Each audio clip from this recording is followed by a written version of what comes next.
Welcome back to the Manor. Julian McBain here, and this is my 44th Saturday vlog. So I am actually recording this on Saturday morning. I ended up having to cancel my camping trip because sometimes life doesn't go the way you want, and I have to work today, yippee-ki-yay. Which is why I'm doing this now. I was going to do it earlier this week.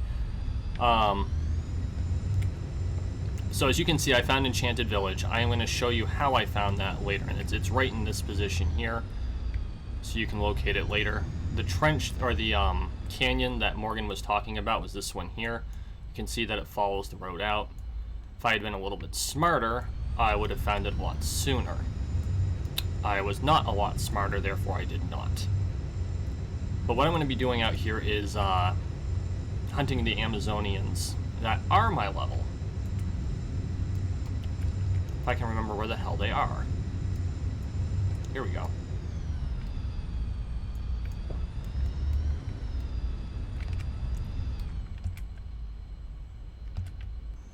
Come on, there we go. No.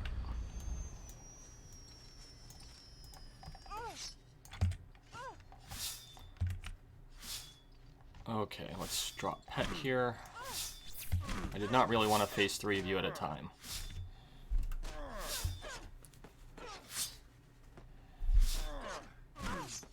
So as you can see, they still pack a punch, but they're not slaughtering me, and I'm able to tank 3 of them at a time for a short period. Assuming, of course, that my targeting doesn't foul up. This is still something that MindArc needs to fix, where, for whatever reason, if you're locked onto something in melee, the mobs will always move, and I don't know if this is a deliberate function to protect that mob and require more tactics, which if it is, okay, fine, fair enough, but I'd like to know that's the case, because alternatively, it's a glitch, and it means that, are you fucking kidding me? This isn't starting out well, is it?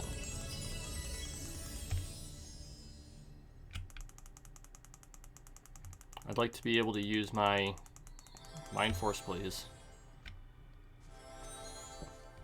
It's been a long time since I got ganked like that. It's really been kind of a function of my week, though. Just not being able to accomplish what I set out to accomplish on a day-to-day basis. I've literally accomplished nothing I wanted to this week. Which, I don't need to tell you, I'm sure, how frustrating it is when you go into work to accomplish something and everything piles on, so you literally can't do a single thing to work toward it. It took me all week to complete something that usually takes me 3 hours to do. Think about that for a second. So that's why I'm not camping, because today I'm going to be doing next week's part of that today, so I don't have to deal with everything else.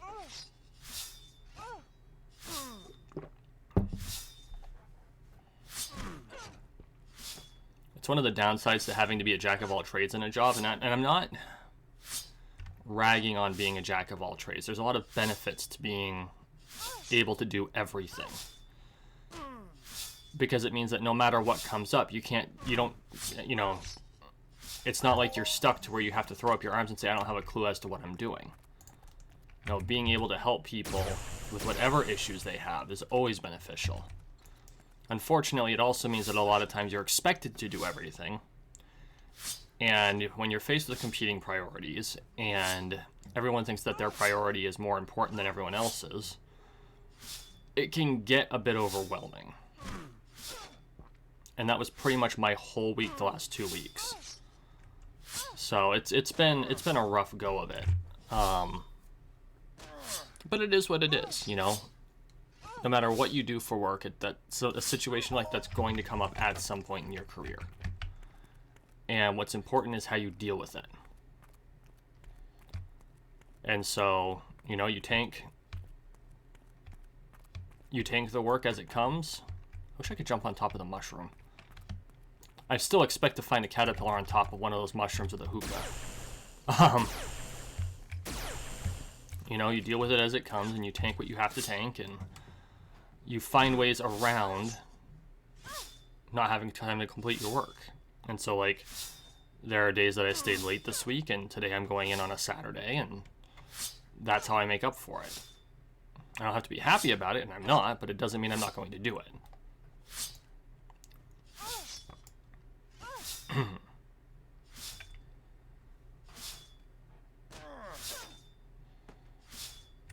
Drop a comment below if you've ever run into this situation. It usually happens more to people on salary, and that's just the nature of their jobs. I'm in kind of a hybrid position, salary and commission, so that's a little bit different. But when I was on salary, it happened a lot more than it happens with my current position. It's one of the reasons that I don't do straight salary anymore, or at least won't unless I know the job is worthwhile.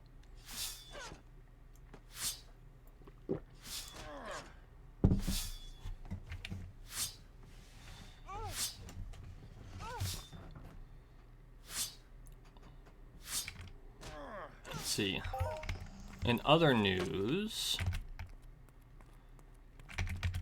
I know that Portal 2 is currently airing, quote unquote, and after that will come Journey.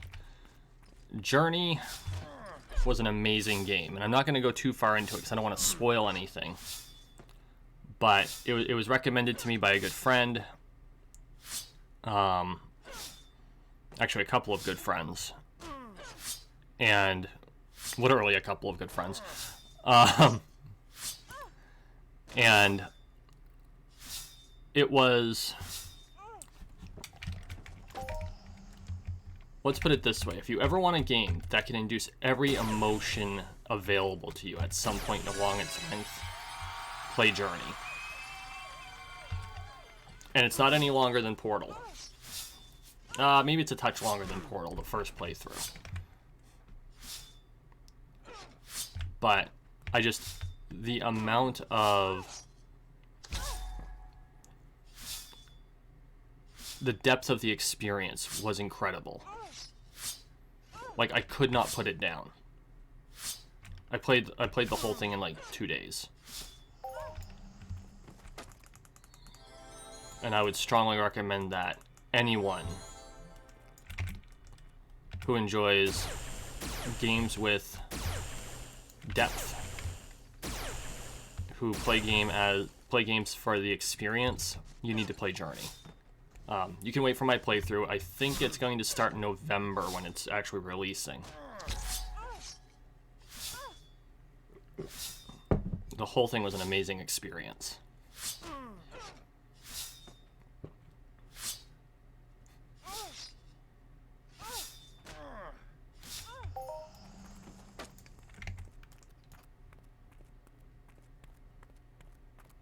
Okay.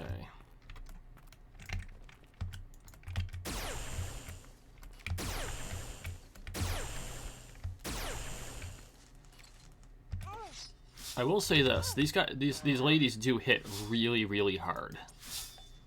Oops. Combine that loot there. And their aggro range is incredibly long. Come on.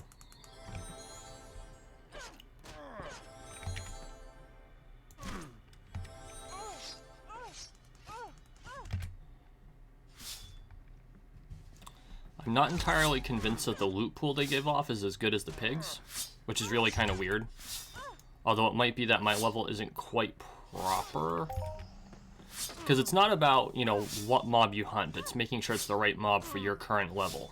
And I don't know how, I mean, it's the Ludius algorithm, right? We don't know exactly how it works. But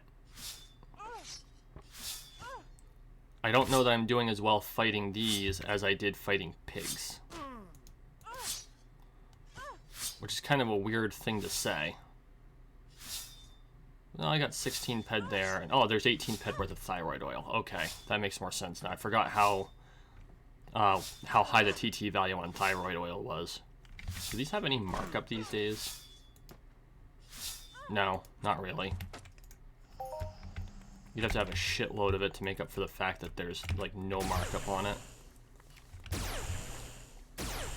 And you can make a profit on low markup. That's how grocery stores work. But they also sell a shitload of everything.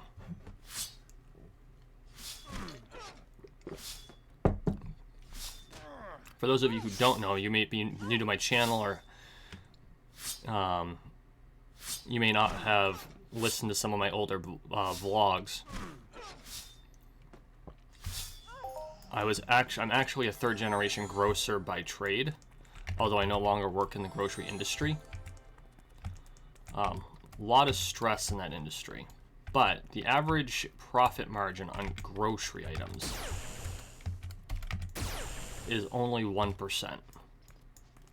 Not the markup, profit margin, because don't forget, after dealing with markup, you pay for the cost of goods, you pay for payroll, you pay for, you know, lights and all that other wonderful stuff, basic maintenance. The average profit margin on a grocery store is 1%. And so when I see the 101 markup, I'm like, yep, I remember that lifestyle.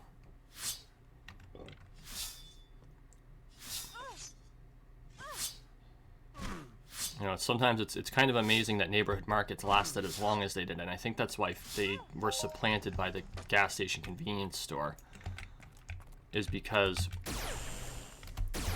well, fuel markup is even worse than grocery markup.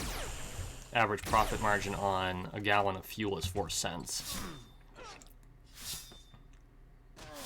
Yes, I'm going to repeat that. The average profit margin for a store on gasoline is 4 cents on a gallon. I've seen it go as high as 30 cents on a gallon, but no more than that. So I'm in Vermont, where a gallon of gas is $2.79 a gallon. At least that's what it was yesterday when I filled my Jeep up. Still getting used to the fact that it takes almost twice as much fuel as my little Saturn did.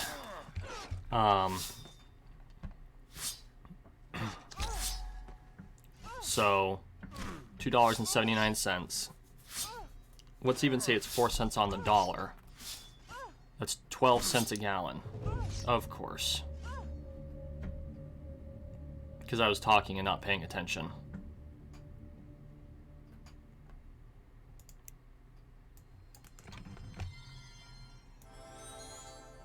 Am I in Enchanted Village? Oh yeah, there we go.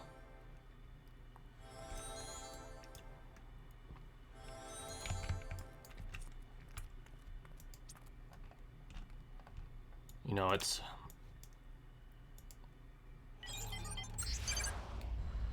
amazing how these stores manage to stay in business. Having run several of them myself, I'm saying it's amazing how these stores can stay in business with such low markup and the high amount of theft they experience.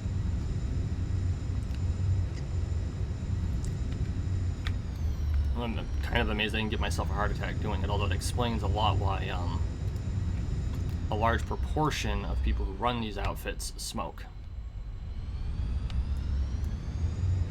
In fact, I don't know very many people who run convenience stores that don't smoke. I'm not saying it's good, I'm just saying how it is. Oh, for Christ's sake. Hi, I would like to fight one of them. Nope, 2 run up. Where was the other one? Oh, she didn't spawn until after you.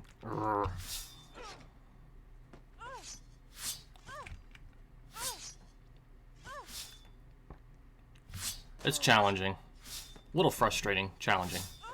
But yeah, it's a hard life. It's a good life. It's good, honest. I've said it before. It's good, honest work. But it's not easy work, no matter what anyone thinks. You know, you're throwing 50-pound boxes of Coke syrup, and you are stocking shelves. You spend hours in coolers or freezers, and these coolers average about 38 degrees Fahrenheit. Jesus Christ. And freezers average 40 below zero. I'm going to repeat that. The freezers average 40 below zero. And that's both Fahrenheit and Celsius, because that's where they actually meet. The 2 temperature gauges meet is 40 below, which, as I recall, is the boiling point for propane. Fun fact. How did I get... Oh, I was talking about the markup on animal thyroid oil. Really?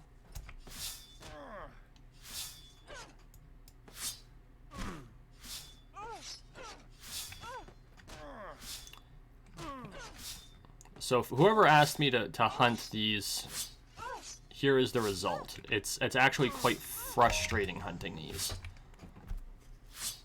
I'll do it. I am doing it. You can see that I'm doing it. But it is frustrating.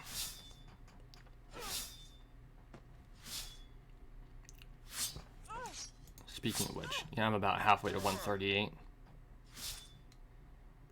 It's kind of my gauge of progress. You know, everyone has different things that they keep track of. My profession skill in swordsmanship, no, the skills, here we go. And swordsmanship is 38, and that's progressing okay, and the damage is 35, and that's progressing okay. But as someone who traditionally played a tank, the way that I always look at my progress is how many hit points do I have? Which has really kind of been a weird transition for me, because playing Final Fantasy as much as I have been, you know, I played a damage spec instead of a tank spec.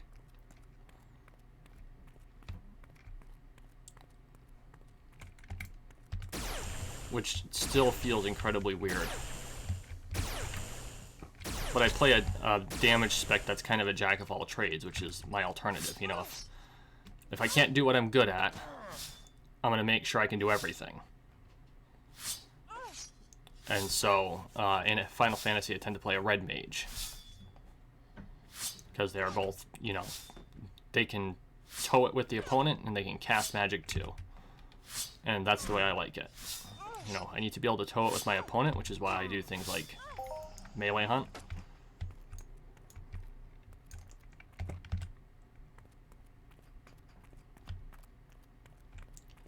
The shape of the ground here is not conducive to not pulling multiple mobs.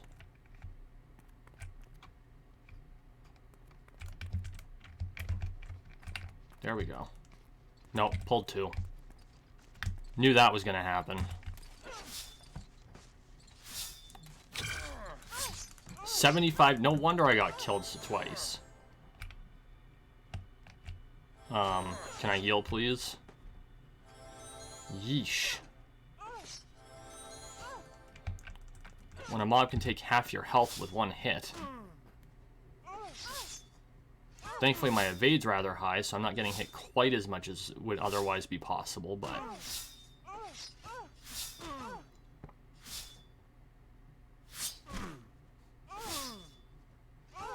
I'm gonna have to start looking at plates. I know 5Bs are super popular, but I might need to start with something a little later, like a 3.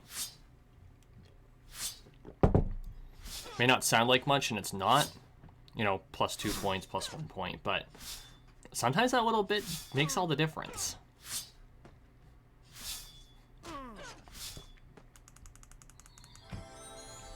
I'm doing a lot of healing today too, so this has been a rather inefficient hunt.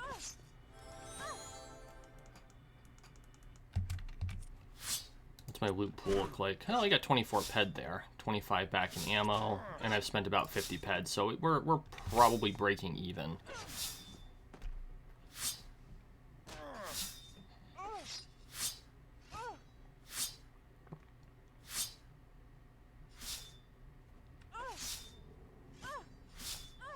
Okay, there we go. Got about 3 ped from her. Well, 2.5. Okay. Honestly, at this point, I've kind of run out of stuff to talk about, which I know for me is unusual. I have contemplated other things to kind of enrich my channel, different games to play. Thought about doing like another MMO of sorts, or maybe a Minecraft thing, but I know that Minecraft is kind of overblown. And honestly, the only reason I really play Minecraft is because my son plays Minecraft and we play it together.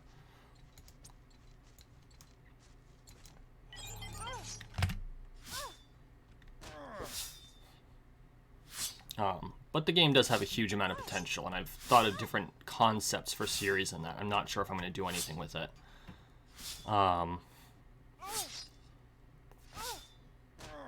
Other games that I want to play are like I've mentioned Subnautica a bunch of times, and once I'm done with Borderlands 2, I'm going to move into that. Unfortunately, because Epic decided only to release Borderlands 3 on the Epic launcher and not to Steam for like a year, by the time I'm able to play that game, because I could buy it on the Epic launcher, but I want to keep all my games in the same place of any individual series. Which I started on Steam. I'm going to stick to Steam for that particular series. Like Journey, I bought on the Epic launcher because that's where you buy it. Not much I can do about that, just the way it is. So, I don't know. I'll figure it out. Well, thank you for watching. Thank you for listening. Please like, share, and subscribe down below. We are on the road to 13 million subscribers. One subscription at a time. So make sure you subscribe. As always, I really appreciate all the support. You all have a wonderful weekend.